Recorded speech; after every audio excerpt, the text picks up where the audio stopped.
Hello student, जैसा कि आप सभी लोग जानते हो कि आपकी एग्ज़ाम की डेट पास आती जा रही है। ठीक है, तो इसलिए मैं मैथ्स टॉपिक से रिलेटेड कुछ इम्पॉर्टेंट क्वेश्चन प्रीवियस ईयर के लेके आया हूँ, जो मैं बारी बारी से डिस्कस करूँगा एक एक क्वेश्चंस करके, और उनका सोल्यूशन बताऊँगा आप कैसे करोगे। ठीक है, तो देखते हैं। मेरा पहला क्वेश्चन है यहाँ पे कि if tan theta plus cot theta equal to 5, find the value of tan square theta plus cot square theta.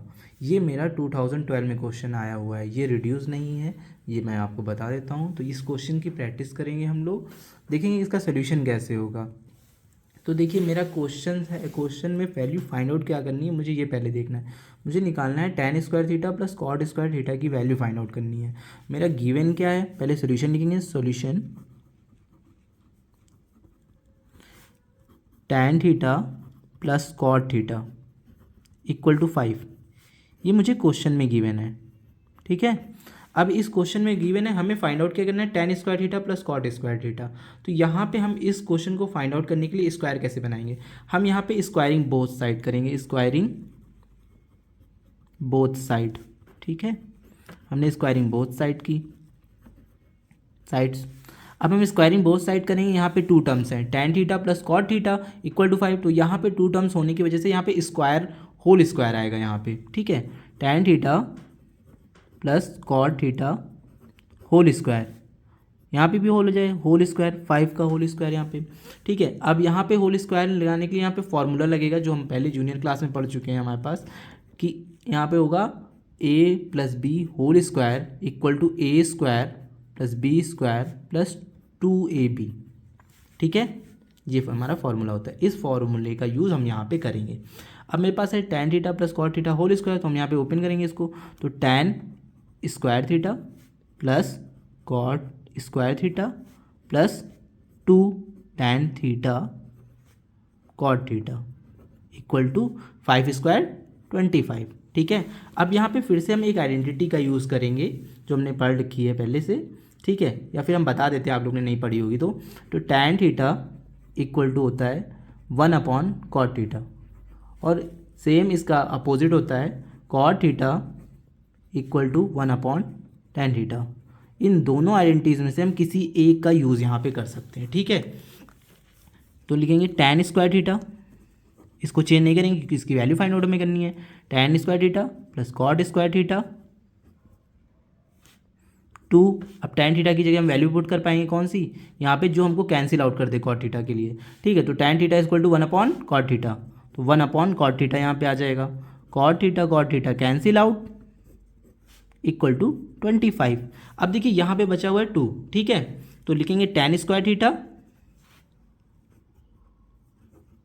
Plus cot square theta, ठीक है, इक्वल टू 25 माइनस 2। अब ये 2 यहाँ प्लस में था, उधर गया माइनस में हो जाएगा। ठीक है, तो tan square theta plus cot square theta equal to 23।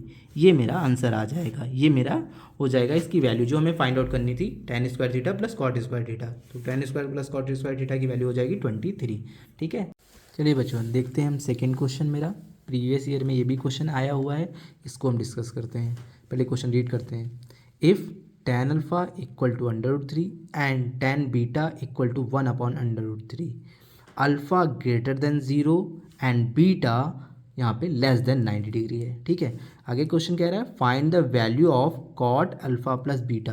अब यहाँ पे हमें फाइंड आउट करनी है कॉट अल्फ़ा प्लस बीटा की वैल्यू। ठीक है, ये भी क्वेश्चन प्रीवियस ईयर में आया हुआ क्वेश्चन है। ठीक है, हम इसको सोल्यूशन देखेंगे, आपको बताते हैं इसका सोल्यूशन कैसे होता है। देखिए सोल्यूशन लिखेंगे, सोल्यूशन। ठीक है, लिखते हैं tan अल्फ़ा इक्वल टू √3। अब देखते हैं, इसको देखने के लिए पहले हमें ये पता होना चाहिए कि हमें टेबल लर्न होनी चाहिए कि ये √3 किसकी वैल्यू होती है tan अल्फ़ा में। ठीक है, मतलब थीटा में किसकी वैल्यू होती है, टेबल में हमको ये टेबल पढ़ाइए। अगर आपको नहीं पता है तो हम आपको नेक्स्ट वीडियो में टेबल बनाना भी सिखाएंगे, उसको लर्न कैसे किया जाता है वो भी सिखा देंगे आपको। पहले अभी हम यहाँ पर देख लेते हैं। तो देखते हैं tan अंडर रूट, यहाँ पे देखते हैं √3 किसकी वैल्यू होती है। पहले देखते हैं tan अल्फ़ा इक्वल टू √3 हमें गिवन है, तो लिख देते हैं यहाँ पे √3 वैल्यू किसकी गिवन होती है, तो tan होती है यहाँ पे 60 डिग्री की, तो tan 60 डिग्री होता है √3। ठीक है, तो हम डायरेक्टली यहाँ पे लिख सकते हैं कि √3 की वैल्यू इक्वल टू क्या हो जाएगा, tan 60 डिग्री। ठीक है, यहाँ पे, और इसको इक्वेशन नंबर फर्स्ट डाल देते हैं। ठीक, आगे क्या हो जाएगा, tan बीटा इक्वल टू 1/√3। अब ये 1/√3 tan में किसकी वैल्यू होती है, ये होती है tan 30 डिग्री की वैल्यू। किसकी होती है, tan 30 डिग्री की। इसको इक्वेशन नंबर सेकेंड डाल देंगे, यहाँ पे लिख देंगे tan 30 डिग्री इक्वल टू, ठीक है, 1/√3। ठीक, जो हमें टेबल पता है उसके अकॉर्डिंग हम यहाँ पे लिख देते हैं। ठीक है, आगे हम देखते हैं, यहाँ पे लिखेंगे सॉल्विंग, या फिर कंपेयरिंग भी लिख सकते हैं, solving equation first and second. अब सॉल्विंग कराएंगे तो क्या हो जाएगा, मेरे पास यहाँ पे कंपेयरिंग, तो tan से tan यहाँ पे कंपेयर हो, तो अल्फा इक्वल टू कितना हो जाएगा, 60 डिग्री। तो अल्फा इक्वल टू हो जाएगा यहाँ पे 60 degree, and beta equal to हो जाएगा मेरे पास 30 डिग्री। ठीक है, अब हमें फाइंड आउट किसकी वैल्यू करनी थी, कॉट अल्फा प्लस बीटा की वैल्यू फाइंड, तो लिखेंगे therefore cot alpha plus beta. तो कॉट अल्फा की जगह पे अल्फा की वैल्यू रख देंगे, अल्फा 60 डिग्री और 60 डिग्री, और बीटा हो जाएगा 30 डिग्री, 30 डिग्री रख देंगे यहाँ पे। ठीक है, यहाँ पे ये हो जाएगा। अब वैल्यू मैंने पुट कर दी, अब इसमें इस दोनों को ऐड कर देंगे। यहाँ पे कॉट 60 + 30 कितना होता है, 90 डिग्री, और कॉट में 90 डिग्री की वैल्यू क्या होती है, कॉट 90 की वैल्यू होती है 0। तो मेरा आंसर कितना हो जाएगा मेरे पास कॉट अल्फा प्लस बीटा की वैल्यू जो हो जाएगी वो हो जाएगी 0। क्यों 0 हो जाएगी, क्योंकि हमने वैल्यू निकाल के रखी है, अल्फा की वैल्यू 60 डिग्री थी और इसकी वैल्यू 30 डिग्री थी। तो हम डायरेक्टली कह सकते हैं, ये बात यहाँ पे प्रूफ होती है। ठीक है, ओके। देखो स्टूडेंट, ये रहा मेरा थर्ड क्वेश्चन। ये भी प्रीवियस ईयर में आया हुआ क्वेश्चन है, ये 2 बार आया हुआ है, 2 बार मतलब आया हुआ है क्वेश्चन 2 टाइम्स। एक बार आया हुआ है 2012 में, एक बार आया हुआ है 2017 में। अब इस क्वेश्चन को कैसे सॉल्व करेंगे ये हमें देखना है। ठीक है, हमें गिवन क्या है, पहले हम क्वेश्चन में पढ़ते हैं, देखते हैं। If sine theta minus cos theta equal to 0, then आगे कह रहा है फाइंड द वैल्यू ऑफ, कह रहा है sign power 4 theta plus cos power 4 theta की वैल्यू यहाँ पे कह रहा है फाइंड आउट करके दिखा दो। अब इस क्वेश्चन में बच्चे बहुत कंफ्यूज हो जाते हैं कि अगर यहाँ पे पावर नहीं गिवन है तो हम कैसे सोल्यूशन करेंगे, फिर इक्वल टू 0 दिया है तो हम भी कैसे सोल्यूशन करेंगे। चलिए हम आपको बताते हैं इसका सोल्यूशन कैसे होगा। पहले हम लिखेंगे सोल्यूशन। ठीक है, ठीक, तो होगा हमारे पास sine theta minus cos theta equal to 0। देखिए कॉस थीटा, ठीक है। अब कॉस थीटा इधर माइनस में है, अगर उधर जाएगा राइट हैंड साइड में तो किस में हो जाएगा, वो प्लस में हो जाएगा कन्वर्ट। ठीक है, तो साइन थीटा इक्वल टू हो जाएगा कॉस थीटा। ठीक, अब देखिए वैल्यू तो हमने इधर ट्रांसफ़र कर दी। अब इधर ट्रांसफ़र करने का रीज़न भी था, क्योंकि इधर ये माइनस में था, उधर बन गया प्लस में हो गया, ऐसे वो सोल्यूशन नहीं हो पा रहा था। ठीक, अब हम क्या करेंगे, इसको फिर से इसके नीचे, क्योंकि ये मल्टीप्लाई में है, अगर किसके मल्टीप्लाई में, ये 1 के मल्टीपल में है यहाँ पे। ठीक है, 1 अंडरस्टूड है यहाँ पे। तो अब देखेंगे यहाँ पे कॉस थीटा है मल्टीपल में, अब इसको हम इधर लेके आएंगे तो नीचे लेके आएंगे इसके साइन थीटा के, तो हो जाएगा sign theta upon cos theta. ठीक है, इक्वल टू हो जाएगा 1।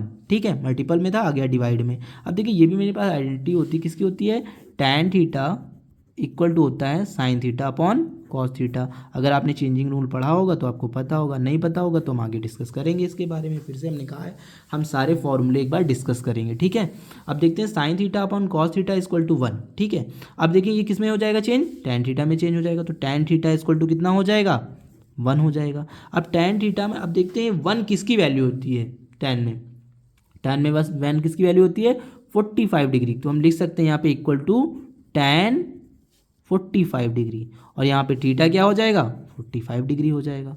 ठीक है, हमने थीटा निकाल लिया, कितना, 45 डिग्री निकाल लिया। अब हमें फाइंड आउट किसकी वैल्यू करनी थी, यहाँ पे कह रहा है sign power 4 theta plus cos power 4 theta की वैल्यू फाइंड आउट करनी है। अब इसकी वैल्यू कैसे फाइंड आउट करेंगे, तो हमने थीटा की जो वैल्यू यहाँ पे निकाली हुई है वो हम इसको यहाँ पे पुट कर देंगे। ठीक है, तो हमारे पास हो जाएगा sine power 4 theta plus cos power 4 theta equal to, हम थीटा की वैल्यू पुट करेंगे तो हमारे पास हो जाएगा यहाँ पे साइन पावर 4 थीटा क्या हो जाएगा, 45 डिग्री। ठीक है, प्लस कॉस पावर 4 45 डिग्री। अब ये 45 डिग्री किसकी, साइन में किसकी वैल्यू होती है, 45 डिग्री क्या वैल्यू होती है, देखते हैं हम यहाँ पे। साइन 45 डिग्री इक्वल टू होता है 1/√2। इसी तरीके कॉस में भी चेंज नहीं होती, कितनी होती है, कॉस 45 डिग्री होती है 1/√2। ये वैल्यू होती है साइन और कॉस में 45 डिग्री की। ये वैल्यू हम यहाँ पे पुट कर देंगे तो हो जाएगा मेरे पास 1/√2 whole power 4 plus 1/√2 whole power 4। अब ये होल पावर 4 का सोल्यूशन अभी हम बताते हैं। इधर देखिए अगर यहाँ पे लिखा है 1/√2 पावर 4 लिखा है तो अब इसको 4 टाइम लिखिए, इसको 4 टाइम लिखेंगे 1/√2 इंटू 1/√2 इंटू 1/√2 इंटू 1/√2। आपको पता है अगर कोई वैल्यू 2 बार अंडर रूट में है उसको मल्टीपल कितना होता है, एग्जैक्ट वैल्यू 2 आ जाती है, मतलब 1/2 इसका हो जाएगा और इसका भी कितना हो जाएगा 1/2 इसका भी हो जाएगा। ठीक है, अब इसको मल्टीप्लाई करेंगे तो कितना हो जाएगा 1/4। तो हमने ये सोल्यूशन देख लिया इसका। इसमें कोई डाउट हो तो बताइए, कमेंट करिएगा। ठीक है, बताइएगा, हम इसको और थोड़ा सा डिटेल में बता देंगे। ठीक है, आगे देखते हैं 1/2 पावर 4 की वैल्यू क्या हो जाएगी, वैल्यू हो जाएगी 1/4, 1/4 प्लस 1/4। ठीक है, इसको सॉल्व करेंगे तो कितना हो जाएगा 4 यहाँ पे एलसीएम आ जाएगा तो आ गया 4 और ऊपर 1 और 1 ऐड हो जाएगा। देखो नीचे में अगर डिनोमिनेटर सेम होता है तो सेम आ जाता है, वैल्यू 4 ही आएगी। ठीक है, यहाँ पे 4 वैल्यू आ जाएगी और ऊपर वाले टर्म्स को ऐड कर दिया जाता है तो अंडर ऊपर 2 हो जाएगा, हम 2 से 4 कैंसिल हो जाएगा तो 1/2। ठीक है बच्चों, बाकी कोई डाउट हो तो आप कमेंट कर सकते हो। ठीक है।